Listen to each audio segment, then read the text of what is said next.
Just once in your life, you need to do it. Maybe again, you may have to do it twice. But going after a sailfish with a fly is something I thought I would never do. I was invited to go to Guatemala with my wife, with two friends of ours that had a friend that canceled at the last minute. It was an excellent chance for us to go for a couple days and discover what it was like to catch a fish as big as you are on a fly. My wife had the first luck hooking into her first sailfish. I didn't have the heart to tell her that I had fished in Australia and fished for several days without even getting one to eat. But my first cast to a sailfish, I had caught it. It was my wife's turn again, and she got another one. I'll tell you, hooking a sailfish on a 12 to 14 weight rod is a lot of work. And after my wife had landed 4 sailfish, I figured she was done for the day. Now, what is a sailfish on a fly? And how does it occur? Well, you've got to get the fish in close to the boat so you can cast them. That's why they use the smelt or ballyhoo, as they may call it. And when that fish comes in and you hook him after casting fairly close, you've got a little bit of, I would say, dynamite on the end of the rod. The fish just go crazy. Sometimes they stay close to the boat and you get this visual display. Other times they may run completely out of sight and even take your fly line. Each fish is completely different.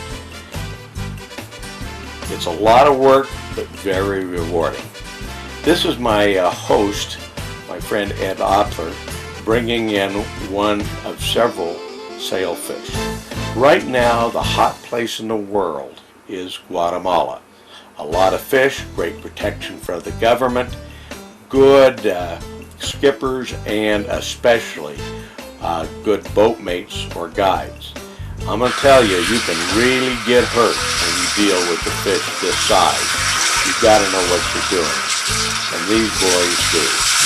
This was Sailfish Lodge, a place in Ixtapa, Guatemala. My friend has visited them many times. And when I was watching Ed land the fish, I turned around and discovered my wife had with the spinning rod a mahi-mahi, or dolphin fish. It is a great fish. Dorado is they call them in Belize. And I'll tell you, I've had them on a fly before in the Bahamas, and I think they're one of the toughest fish, if not the toughest pound for pound. But my wife had this one on, and I knew that if she had one on, there may be the mate hanging around. Ed had set up a 12 weight rod for casting to Dorado, but we hadn't seen any. My wife was landing this fish, so I was filming it, and I handed the camera to Ed's girlfriend, Laura. She'd never even operated one before, as you can tell, and I ran for the rod because I thought I saw the mate. Laura, of course, was working on and finally got the camera right, and I was coaching her and telling her to look through the viewfinder, and she got some great shots of my feet and my wife's feet. Eventually, however, she would quite figure it out, and little did I know she was getting me casting to the Dorado. I was waiting for it, and next thing I know, Ed has another sailfish on. We got a sailfish on, a Dorado on, and I'm trying to cast with this Dorado. And all of a sudden, I'm zoned in. There's big outriggers on the side, and I'm trying to keep from casting against them. And I'm looking, and I cast out, and I see the fish circle back, and I'm starting to make the pulls to get the fish interested. And he came swinging around to look at the fly. I thought, this could be my big chance.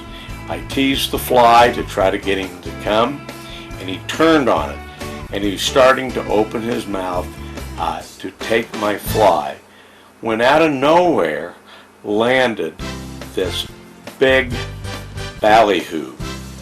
I suspected it got cast from one of the mates at the boat, as it hit right on top of my fly, spooking the Dorado. The Dorado immediately turned, took the ballyhoo, and jumped. I looked around and saw my wife on the end of the rod. All hell had broke loose. She had the spinning rod, and with absolutely the largest dolphin I had ever seen. Well, that's what happens when you teach your wife to fish. I want to ask you this. By the way, that's a 61-pound Dorado. The world's record on a fly is only about 51 pounds. She might say she took the world's record right out of my mouth.